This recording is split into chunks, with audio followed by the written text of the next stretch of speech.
St. Joachim also had a visitation or vision of the Lord at this time, receiving the same command as Anne. Having conferred with each other and taking account of the will of the Lord, they resolved to fulfill it with humble submission and appointed the day on which the child was to be brought to the temple. Great was also the grief of this holy old man, though not quite so great as that of St. Anne, for the high mystery of her being the future Mother of God was yet concealed from him. My dearest daughter, instruction given me by the Queen of Heaven. My dearest daughter, keep in mind that all of the living are born destined for death, but ignorant of the time allowed them. This they know for certain, however, that the term of life is short, that eternity is without end, and that in this life only they can harvest what will yield life or death eternal.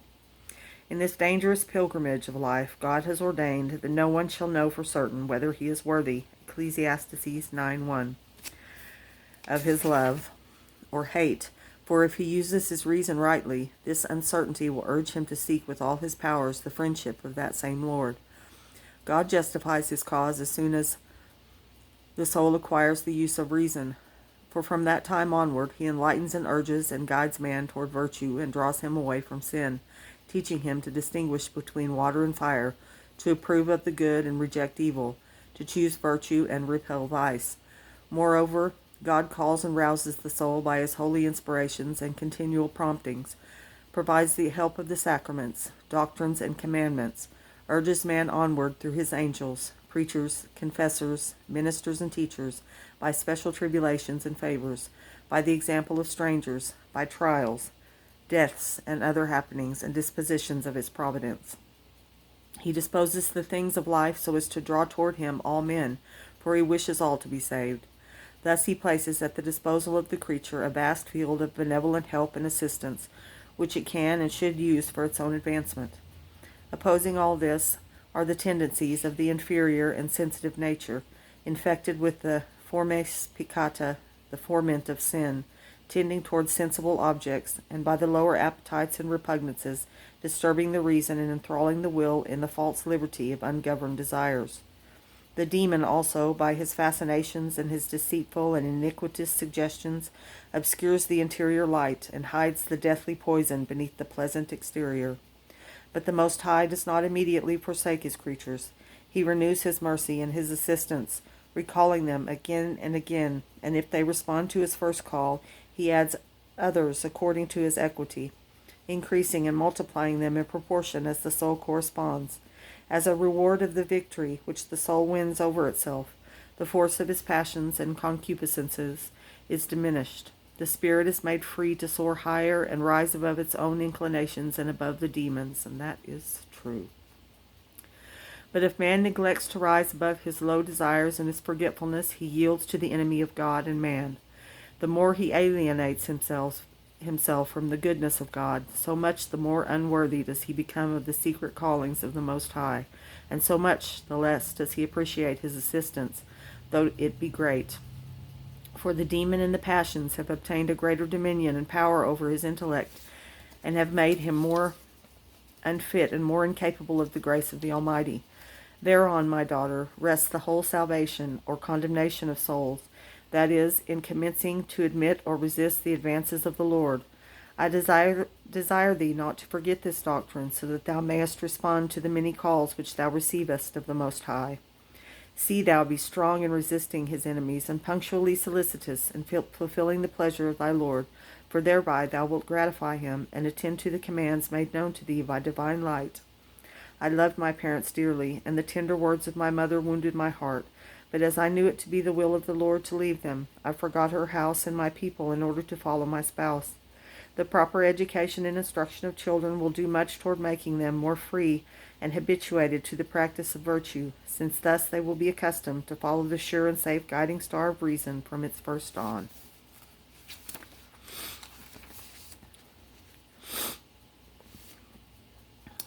Tenets of the Presentation, it says Book 2, Chapter 1, treats of the presentation of the Princess of Heaven in the temple and the favors she received at the hand of God, the sublime perfection with which she observed the rules of the temple, the heavenly excellence of her heroic virtues and visions, her most holy espousal, and other events up to the incarnation of the Son of God.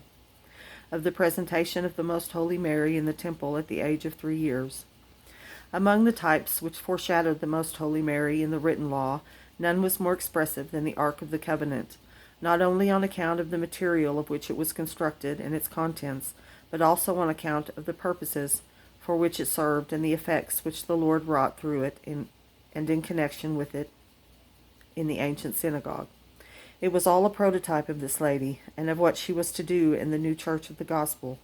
The incorruptible cedar of which it was made, not by chance, but by divine disposition, Exodus 25:10, typified clearly our mystical Ark Mary, free from the corruption of actual sin and from the secret worminess of original guilt with its inseparable ferment of disorderly passions. The finest and purest gold, Exodus 25:11, which covered it on the outside and inside, certainly indicated the most perfect and exalted graces and gifts which shone forth in her heavenly thoughts, in her works and activities, in her habits and the operations of her faculties, so that in no exterior or interior part of this mystical ark could be discerned aught which at any moment of time was not entirely covered by the gold of the most exquisite and finest carat. The stone tablets of the law, the base of the manna, and the miraculous staff, Hebrews 9:4, which that ancient ark contained and preserved, cannot be surpassed in expressive significance of the eternal ark and incarnate Word enclosed within that living ark, the Most Holy Mary. For he was her only begotten Son, the living foundation rock of the evangelical church, 1 Corinthians 3:11. In this virginal ark of Mary was placed the keystone which was to join the Gentiles and the Jews, and was torn from the mountain of its eternal generation, Ephesians 2:20, in order that on it might be written by the finger of God the new law of grace. Thus in the old ark, I lost my place. There it is. Thus in the old ark, Mary was foreshadowed as the great queen who was to be the depository of all that God provided and operated for his creatures. She also enclosed within herself the manna of the divinity and of grace, and the wonder-working staff of miracles and prodigies, so that this heavenly and mystical ark alone contained the fountain of grace, namely, God himself, overflowing into the rest of mankind and forming the nucleus of all the miracles and prodigies of God. In Mary, therefore, all that the Lord desired to operate and manifest is contained and deposited. Accordingly, the Ark of the Testament, not in itself, but on account of the truth which it foreshadowed, served as the seat and footstool of propitiation, where the Lord was seated in the tribunal of his mercies, to listen to his people, to answer them and distribute his gifts and favors. For the ancient Ark typified Most Holy Mary, the throne of grace, and the true mystical propitiatory, which he had expressly made for his indwelling. Thus it seems that the tribunal of the divine justice remained set up in God himself, while the propitiatory and the tribunal of his mercy was set up in Mary, in order that to her, as a throne of grace, we might approach in assured confidence to present our petitions for those benefits, graces, and mercies which outside of the Queen Mary are unheard of and unattainable by the human race. Such a sacred and mysterious ark, constructed by the hands of the Lord himself for his habitation and as the propitiatory of his people, could not remain with propriety outside of his temple, which was preserved that other material ark, which was only a figure of this spiritual and true ark of the new covenant. Therefore its author ordained that she be placed in his house and temple as soon as the first 3 years of her infancy should be completed. But I am astonished to find a wonderful difference in regard to that which happened with the primitive and figurative ark, and that which came to pass with the second and true ark of the covenant. For though the ancient ark had no other importance than that of presignifying Mary and the mysteries connected with her, when the King David transferred it to the different places, and when afterwards Solomon and his son placed it in the temple as in its proper place of rest, all was done with great festivities and rejoicings of that ancient people, as is shown by the solemn processions arranged by David from the house of Abinadab to the house of Obededom, 2 Kings 6:10, and thence to the tabernacle of Sion, his own city, Likewise, when Solomon transferred it from Sion to the new temple, which he had built as the house of God and of prayer by command of the Lord. On all these occasions, the ancient ark of the Testament was borne along in the public veneration and most solemn celebrations, amid the strains of music, dancing, sacrifices, the rejoicing of the kings and of the whole people of Israel, as is related in the sacred history of the second and third book of the Kings, and the first and second of, I don't know what that word is, Paralipomenon. But our true and mystical ark, the most holy Mary, although she was the most precious, the most estimable and worshipful of all the creatures, was not brought to the temple with such solemn show and public ostentation. During the transferring of this mysterious ark, the sacrifice of animals, the royal pomp, and the royal majesty were wanting.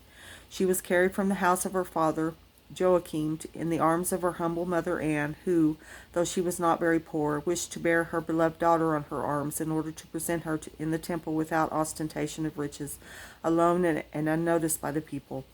The glory and majesty of this procession, according to the wishes of the Most High, was to be divine and invisible. All the sacraments and mysteries of the Most Holy Mary are so exalted and hidden that according to the inscrutable degrees of the Lord, many of them are concealed to this day. He it is that holds in his hands the time and the hour for the revelation of all things, and of each one in particular. Lost in admiration of this wonder, prostrate in the presence of the Most High and in the praise of his high judgments, I was favored by his majesty with the following explanation, quote, "Understand, my soul, that if I provided that the ark of the Old Testament be venerated with so much festivity and outward show, it was because it was an express figure of her, who was to be the mother of the incarnate Word. The first ark was material and irrational, and this ostentation and celebrity could be arranged for it without difficulty, but during her life on earth in mortal flesh, I would not permit such celebration in connection with the true and living ark, Mary. For thou and the rest of the souls are to look upon her as an example during your pilgrimage. I do not desire that those who are written in my memory for eternal election to expect honors and the inconsiderate praise and applause of men as a part of their reward for working in my honor and service during mortal life. Nor must they be put in danger of dividing the love of their God, who justifies them and makes them saints, with those who merely proclaim them as such. The one and only Creator has made them and sustains them, illumines and defends them. Therefore their love and attention must be single and undivided, and it must not be diverted, even by a thankful regard for those who honor them as just. The love of God is most sensitive. The human will is most frail and limited. If it is divided, it can only be small and very imperfect in its activity, easily coming to naught.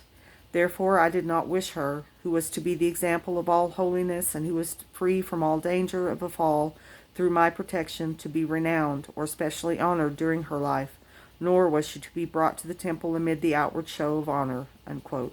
Quote, "Moreover, I have sent my only begotten from heaven and have created her, who was to be his mother, for the very purpose of drawing the world from its error, and of undeceiving mortals who have established the unjust and sinful law that the poor are to be despised and the rich esteemed, and the humble are to be humiliated and the proud to be exalted, the virtuous to be maligned and the sinful applauded, that the timorous and modest are to be considered as fools and the arrogant to be held as valiant, that poverty should be considered as shameful and unfortunate, while riches, pomp, ostentation, splendor, honors, perishable pleasures should be sought and prized by foolish and carnal men. All this the incarnate Word and his mother, in coming among them, were to reprove and condemn as deceitful and false, so that mortals might perceive the terrible danger of loving and entertaining so blindly the deceitful sensible pleasures in which they live.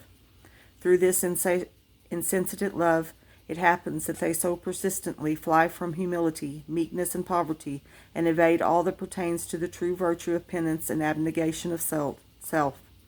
And yet these virtues are truly acceptable in my eyes and according to my justice, for the holy, the honorable, the just actions are to be rewarded with eternal glory, whereas the contrary ones are to be visited with everlasting punishment. Oh. This truth earthly and carnal eyes do not see, nor do they care to attend to the light which teaches them. But thou, soul, observe it and write it in thy heart. Take an example from the incarnate Word and from his mother, and imitating them closely therein. She was holy, and in my estimation most acceptable to Christ. To her was due all the veneration and worship of men, and even more than they could give.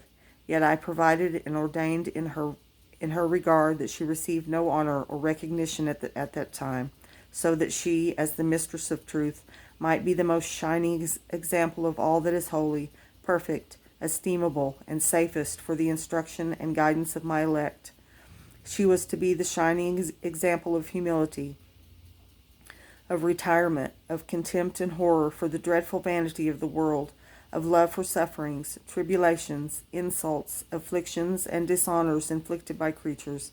All holiness is averse and contrary to the applause, honors, and estimation of the world, and I decreed that the most pure Mary should not be burdened by them, nor do I desire that my friends should enjoy or be pleased with them. If for my glory it sometimes happens that they become known to the world, it is not because they have desired it or looked for it, but because they, as always remaining in the humility and in the sentiment proper to their state, resign themselves to my providence. For themselves, and as far as they are concerned, they seek and love that which the world despises and which the incarnate Word and his most holy mother strove after and have taught." Unquote. This was the answer which the Lord gave to my wondering inquiry, and thus did he instruct me in regard to what I should seek and strive after.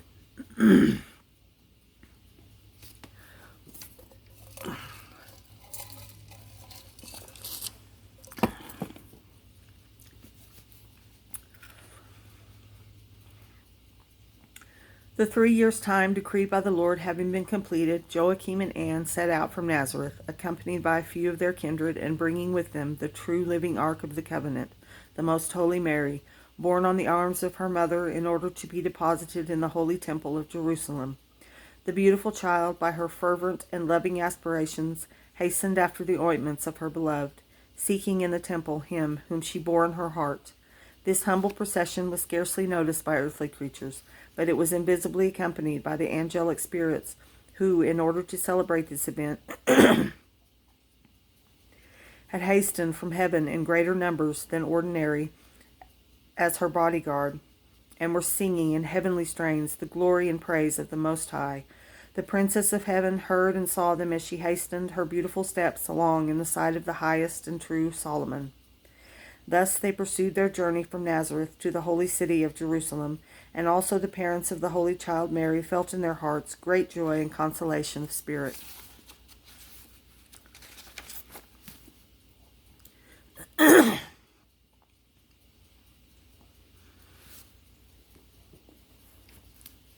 They arrived at the holy temple, and the blessed Anne, on entering, took her daughter and mistress by the hand, accompanied and assisted by Saint Joachim. All three offered a devout and fervent prayer to the Lord, the parents offering to God their daughter, and the most holy child, in profound humility, adoration, and worship, offering up herself. She alone perceived that the Most High received and accepted her, and amid divine splendor which filled the temple, she heard a voice saying to her, quote, "Come, my beloved, my spouse, come to my temple, where I wish to hear thy voice of praise and worship." Having offered their prayers, they rose and betook themselves to the priest. The parents consigned their child into his hands, and he gave them his blessing.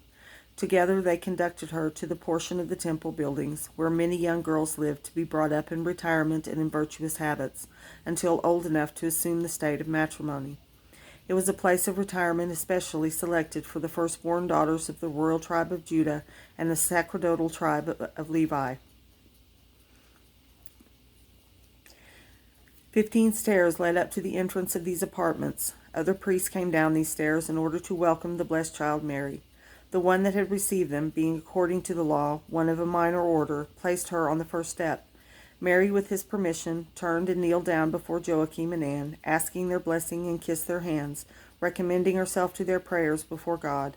The holy parents, in tenderest tears, gave her their blessing, whereupon she ascended the 15 stairs without any assistance. She hastened upward with incomparable fervor and joy, neither turning back nor shedding tears, nor showing any childish regret at parting from her parents. To see her, in so tender an age, so full of strange majesty and firmness of mind, excited the admiration of all those present. The priests received her among the rest of the maidens, and St. Simeon consigned her to the teachers, one of whom was the prophetess Anne. This holy matron had been prepared by the Lord by a special grace and enlightenment, so that she joyfully took charge of this child of Joachim and Anne. She considered the charge a special favor of divine providence, and merited by her holiness and virtue to have her as a disciple, who was to be the mother of God and mistress of all the creatures. Sorrowfully, her parents, Joachim and Anne, retraced their journey to Nazareth, now poor as deprived of the rich treasure of their house. But the Most High consoled and comforted them in their affliction. The holy priest Simeon, although he did not at this time know the mystery enshrined in the child Mary, obtained great light as to her sanctity and her special selection by the Lord. Also the other priests looked upon her with great reverence and esteem. In ascending the 15 stairs, the child brought to fulfillment that which Jacob saw happening in sleep. For here too were angels ascending and descending, the ones accompanying, the others meeting their queen as she hastened up, whereas at the top God was waiting in order to welcome her as his daughter and spouse. She also felt by the effects of the overflowing love that this truly was the house of God and the portal of heaven. The child Mary, when brought to her teacher, knelt in profound humility before her and asked her blessing. She begged to be admitted among those under her direction, obedience, and counsel, and asked her kind forbearance in the labor and trouble which she would occasion. The prophetess Anne, her teacher, received her with pleasure and said to her, quote, "My daughter, thou shalt find in me a helpful mother, and I will take care of thee and of thy education with all possible solicitude." Unquote. Then the holy child proceeded to address herself with the same humility to all the maidens which were there then present. Each one she greeted and embraced, offering herself as their servant and requesting them, as older and more advanced than she in the duties of their position, to instruct and command her. She also gave them thanks that without her merit they admitted her to their company. Instruction given me by the Most Holy Virgin Mary. My daughter, the greatest happiness which can befall any soul in this mortal life is that the Almighty call her to his house consecrated to his service. For by this benefit he rescues the soul from a dangerous slavery and relieves her of the vile servitude of the world, where, deprived of true liberty, she eats her bread in the sweat of her brow.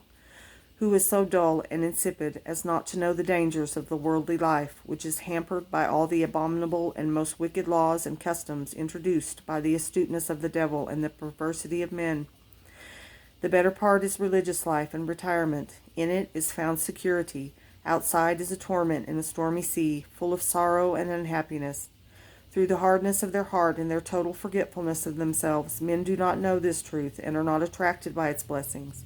But thou, O soul, be not deaf to the voice of the Most High. Attend and correspond to it in thy actions. I wish to remind thee that one of the greatest snares of the demon is to counteract the call of the Lord, whenever he seeks to attract and incline the soul to a life of perfection to his service.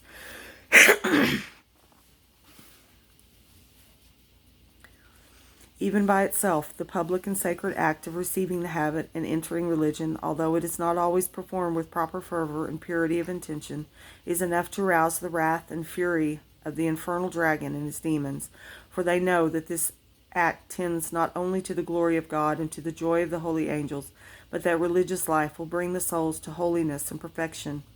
It very often happens that they who have received the habit with earthly and human motives are afterwards visited by divine grace, which perfects them and sets all things aright. If this is possible, even when the beginning was without a good intention, how much more powerful and efficacious will be the light and influence of grace and the discipline of religious life when the soul enters under the influence of divine love, and with a sincere and earnest desire of finding God and of serving and loving him. Before the Most High reforms or advances those who for any reason enter the religious state, it is no more than right that in turning away from the world they avert also their eyes from it and blot out from their memory all its images, forgetting all that they have in so praiseworthy a manner left behind. Those that neglect this requirement are ungrateful and disloyal toward God, who doubtlessly fall under the punishment of the wife of Lot. Genesis 19:26. And if on account of the goodness of God they do not suffer this punishment in an equally open and visible manner, they nevertheless undergo it interiorly, remaining congealed and full of dryness, without fervor or advance in virtue. Forsaken by grace, they thus do not attain the end of their vocation, making no progress in religion, nor find any spiritual consolation in it, and do not merit to be visited by the Lord as children, but to be left to their own resources like unfaithful and fugitive slaves.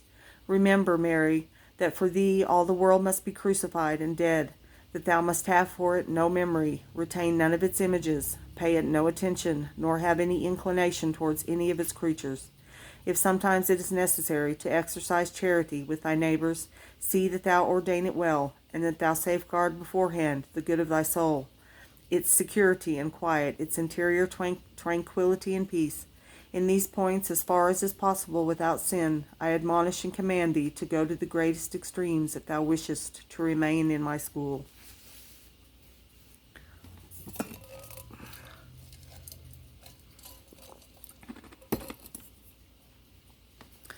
Concerning a singular favor which the Almighty conferred on Most Holy Mary as soon as she was established in the temple.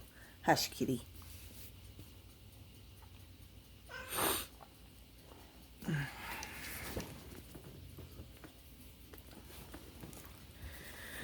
When the heavenly child Mary had dismissed her parents and entered upon her life in the temple, her teacher assigned to her a place among the rest of the maidens, each of whom occupied a large alcove or little room. The Princess of Heaven prostrated herself on the pavement, and remembering that it was holy ground and part of the temple, she kissed it. In humble adoration, she gave thanks to the Lord for this new benefit, and she thanked even the earth for supporting her and allowing her to stand in this holy place, for she held herself unworthy of treading and remaining upon it. Then she turned toward her holy angels, and said to them, quote, Celestial princes, messengers of the Almighty, most faithful friends and companions, I beseech you with all the powers of my soul to remain with me in this holy temple of my Lord, and as my vigilant sentinels, reminding me of all that I should do, instructing me and directing me as the teachers and guides of my actions, so that I may fulfill in all things the perfect will of the Most High, give pleasure to the holy priests, and obey my teacher and my companions. Unquote. The kitty's being bad back there. Yeah, you're being a little ornery.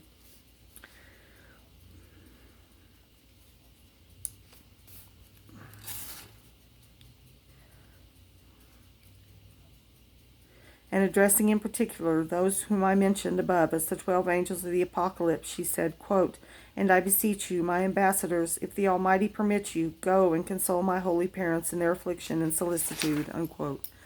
While the 12 angels executed her command, Mary remained with the others in heavenly conversation. She began to feel a supernal influence of great power and sweetness, spiritualizing her and elevating her in burning ecstasy, and immediately the Most High commanded the seraphim to assist in illumining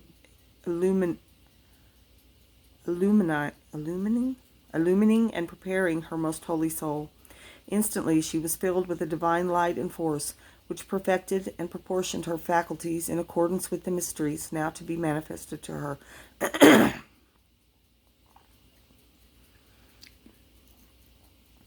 Thus prepared and accompanied by her holy angels, and many others, in the midst of a refulgent host, and the celestial child was raised body and soul to the empyrean heaven, where she was received by the Holy Trinity with befitting benevolence and pleasure. She prostrated herself in the presence of the most mighty and high Lord, as she was wont to do in all her visions, and adored him in profound reverence and humility. Then she was further transformed by new workings of divine light, so that she saw intuitively face to face the divinity itself. This was the second time that it manifested itself to her in this intuitive manner during the first 3 years of her life. Sorry.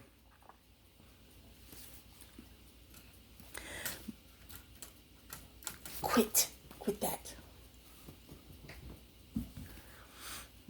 Okay. By no human tongue or any sensible faculty could the effects of this vision and participation of the divine essence ever be described.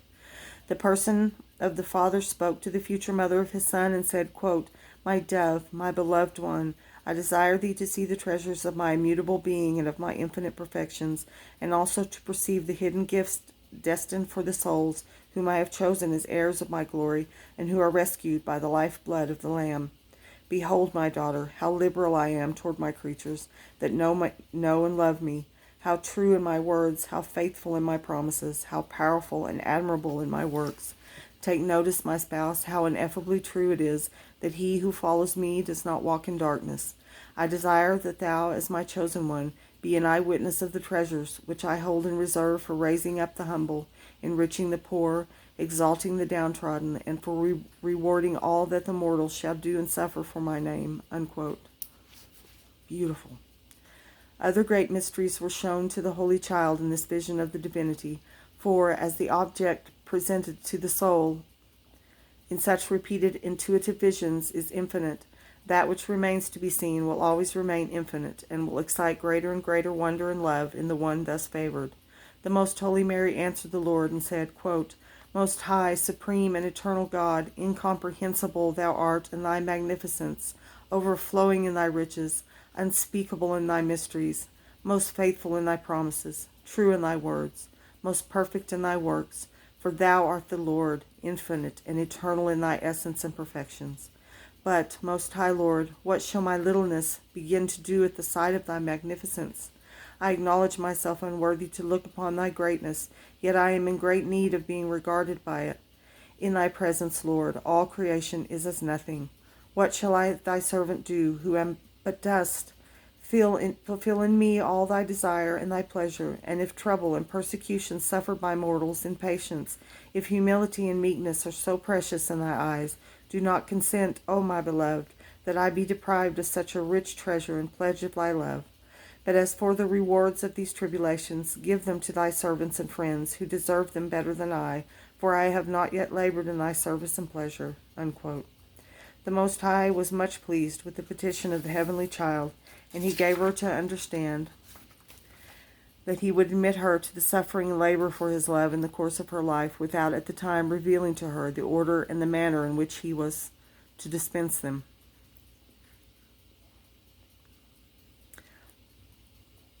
The Princess of Heaven gave thanks for this blessing and favor of being chosen to labor and suffer for the glory of God's name.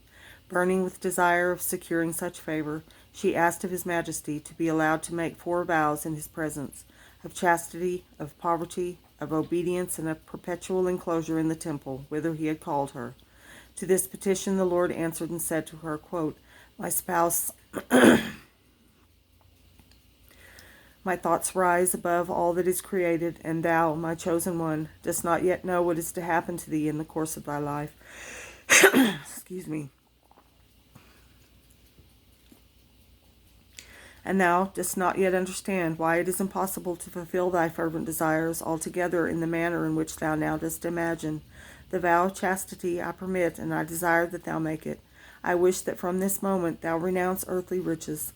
It is also my will that as far as possible thou observe whatever pertains to the other vows, just as if thou hadst made them all. Thy desire shall be fulfilled through many other virgins in the coming law of grace." Allergy stuff. "For in order to imitate thee and to serve me, they will make these same vows and live together in community, and thou shalt be the mother of many daughters." Unquote. The Most Holy Child then, in the presence of the Lord, made the vow of chastity, and as for the rest, without binding herself, she renounced all affection for terrestrial and created things. She moreover resolved to obey all creatures for the sake of God. In the fulfillment of these promises, she was more punctual, fervent, and faithful than any who had ever made these vows or ever will make them. Forthwith, the clear and intuitive vision of the divinity ceased, but she was not immediately restored to the earth. For, remaining in the empyrean heaven, she enjoyed another, an imaginary vision of the Lord in a lower state of ecstasy, so that in connection with it she saw other mysteries. In this secondary and imaginary vision, some of the seraphim closest to the Lord approached her, and by his command adorned and clothed her in the following manner. First, all her senses were illumined, and an effulgent light which filled them with grace, and beauty. Then they robed her in a mantle or tunic of most exquisite splendor, and girded her with a cincture of very colored and transparent stones of flashing brilliancy, which adorned her beyond human comprehension. They signified the immaculate purity and the various heroic virtues of her soul. They placed on her also a necklace or collar of inestimable and entrancing beauty, which contained 3 large stones, symbolic of the 3 great virtues of faith, hope, and charity. This they hung around her neck, letting it fall on her breast as if indicating the seat of these precious virtues. They also adorned her hands with 7 rings of rare beauty, whereby the Holy Ghost wished to proclaim that he had enriched her with his holy gifts in a most eminent degree. In addition to all this, the Most Holy Trinity crowned her head with an imperial diadem made of inestimable material and set with most precious stones, constituting her thereby as his spouse and as the Empress of Heaven, in testimony whereof the white and refulgent vestments were emblazoned with letters or figures of the finest and most shining gold, proclaiming Mary, daughter of the Eternal Father, spouse of the Holy Ghost, and mother of the true light. This last name or title the heavenly mistress did not understand, but the angels understood it, who, lost in wonder and praise of the author, were assisting at this new and strange ceremony. From the attention of all the angelic spirits was drawn toward the Most High. Finally, the attention of all the angelic spirits was drawn toward the Most High, and a voice proceeded from the throne of the blessed Trinity, which, addressing the Most Holy Mary, spoke to her, quote, "Thou shalt be our spouse, our beloved and chosen one among all creatures, for all eternity. The angels shall serve thee, and all the nations and generations shall call thee blessed." Unquote. Luke 1:48. The sovereign child, being thus attired in the court dress of the divinity, then celebrated a more glorious and marvelous espousal than ever could enter the mind of the highest cherubim and seraphim. For the Most High accepted her as his sole and only spouse, and conferred upon her the highest dignity which can befall a creature. He deposited within her his own divinity in the person of the Word, and with it all the treasures of grace befitting such eminence. Meanwhile, the most humble among the humble was lost in the abyss of love and wonder which these benefits and favors caused in her, and in the presence of the Lord she spoke, quote, "Most High King and incomprehensible God, who art thou and who am I, that thy condescension should look upon me who am dust, unworthy of such mercy? In thee, my Lord, as in a clear mirror, seeing thy immutable being, I behold and understand without error my lowliness and vileness. I admire thy immensity and deprecate my nothingness. At the sight of thee I am annihilated and lost in astonishment that the infinite majesty should stoop to so lowly a worm, who can merit only oblivion and contempt of all the creatures. O Lord, my only good, how art thou magnified and exalted in this deed? What marvel dost thou cause through me in thy angelic spirits, who understand thy infinite bounty, magnificence, and mercy, in raising up from the dust her who in it is poor, and placing her among the princes. Psalms 112:7. I accept thee, O my King, as my Lord and my spouse, and I offer myself as thy slave. Let not my understanding attend to any other object, nor my memory hold any other image, nor my will seek other object or pleasure than thee, my highest good, my true and only love. Let not my eyes look upon human creature, nor my faculties and senses attend upon anything beside thee. And whatever thy majesty shall direct, thou alone for thy spouse, my beloved, and she for thee only, who art the immutable and eternal good." Unquote.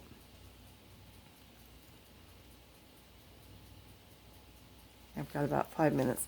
The Most High received with ineffable pleasure this consent of the sovereign princess to enter into the new espousal with her most holy soul.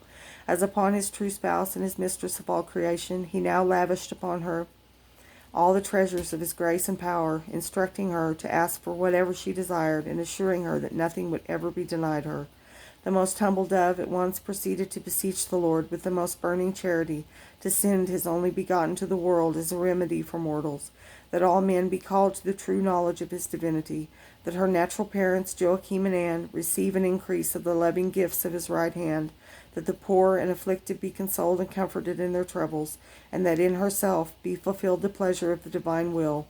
These were some of the more express petitions addressed by the new spouse on this occasion to the blessed Trinity, and all the angelic hosts sang new songs of admiration and praise of the Most High, while those appointed by His Majesty, midst heavenly music, bore back the Holy Child from the empyrean heaven to the place in the temple from which they had brought her.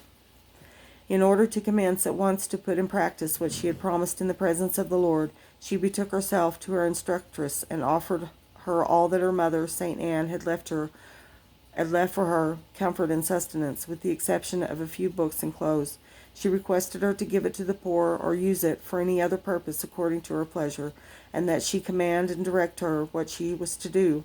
The discreet matron, who was, as I have already said, the prophetess Anne, by divine impulse accepted and approved of the offering of the beautiful child, and dismissed her entirely poor and stripped of everything except the garments which she wore. She resolved to take care of her in a special manner as one destitute and poor, for the other maidens each possessed their spending money and a certain sum assigned and destined for their wearing apparel and for other necessities according to their inclinations. The holy matron, having first consulted the high priest, also gave to the sweetest child a rule of life.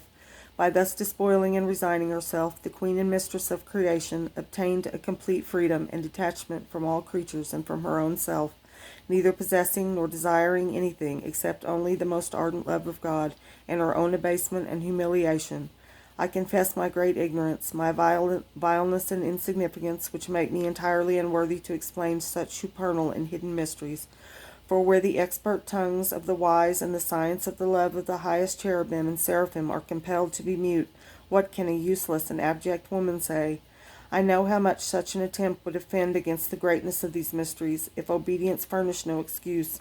But even in obeying, I tremble, and I fear that what I omit and am ignorant of is the greater, and what I know and say is the more insignificant part of all the mysteries and the doings of this city of God, the Most Holy Mary. I'm going to finish this instruction of the Most Holy Virgin Mary, even if the alarm rings, so you might hear that. My daughter, among the great and ineffable favors of the Omnipotent in the course of my life was the one which thou hast just learned and described, for by this vision of the divinity and of the incomprehensible essence I acquired knowledge of the most hidden sacraments and mysteries, and in this adornment and espousal I received incomparable blessings and felt the sweetest workings of the divinity in my spirit. My desire to take the 4 vows of poverty, obedience, chastity, and enclosure, there it goes, pleased the Lord very much, and I merited thereby that the God-fearing in the Church and in the law of grace are drawn to live under these vows, as is the custom in the present time. This was the beginning of that which you religious practice now, fulfilling the words of David in the 45th Psalm, quote, "After her shall virgins be brought to the king," unquote. For the Lord ordained that my aspirations be the foundation of religious life and of the evangelical law. I fulfilled entirely and perfectly all that I proposed to the Lord, as far as was possible in my state of life. Never did I look upon the face of a man, not even on that of my husband Joseph, nor on that of the angels, when they appeared to me in human form, though I saw and knew them all in God. Never did I incline toward any creature, rational or irrational, nor toward any human operation or tendency. But in all things I was governed by the Most High, either directly by Himself or indirectly through the obedience to which I freely subjected myself. Wow. Do not forget, my dearest, that the religious state... Oh, wow, it's pretty long. That's all right. Is consecrated and ordained by the Most High for maintaining the doctrine of Christian perfection in the close imitation of the life of my Son, and that therefore the souls who in religious life are sunk in sleepy forgetfulness of their high blessing and lead a life more listless and lax than many worldly men are objects of great wrath of the Lord, and a severer judgment and chastisement await them than others. Ooh. The demon also, ancient and astute serpent as he is, uses more diligence in his attempts to overcome religious men and women than to conquer all the rest of the worldly men. And if one of these religious fall, all hell exerts the greatest solicitude and care to prevent his using the many means which religion affords for rising from a fall, such as obedience and holy exercises and the frequent use of the sacraments. To make all these remedies miscarry and be of no use to the fallen religious, the enemy applies so many cunning snares that it would fill with terror anyone who saw them. However, much of this is recognized in the actions and artifices by which a lax religious soul tries to defend its remissness, excusing it by specious arguments, if it does not break out in disobedience and yet greater disorders and faults. Be careful, therefore, my daughter, and fear so dreadful a danger. By divine assistance of grace, raise thyself above thyself, never permitting thy will to consent to any disorderly affection or movement. I wish thee to consume thyself in dying to thy passions, and in becoming entirely spiritualized, so that having extinguished within thee all that is of earth, thou mayest come to lead an angelic life and conversation. In order to deserve the name of spouse of Christ, thou must pass beyond the limits of the sphere of a human being and ascend to another state in divine existence. Although thou art earth, thou must be a blessed earth, without the thorns of passion, one whose fruit is all for the Lord, its master, if thou hast for thy spouse that supreme and mighty Lord, who is the King of kings and the Lord of lords. Consider it beneath thy dignity to turn thy eyes, and much more thy heart, toward such vile slaves as are the human creatures, for even the angels love and respect thee for the dignity as spouse of the Most High. If even among men it is held to be a daring and boundless insolence and a plebeian to cast longing eyes upon the spouse of a prince, what a crime would it be to cast them on the spouse of the heavenly and omnipotent King? And it would not be a smaller crime if she herself would receive and consent to such familiarity. Consider and assure thyself that the punishment reserved for this sin is inconceivably terrible, and I do not show it to thee visibly, lest thou perish in thy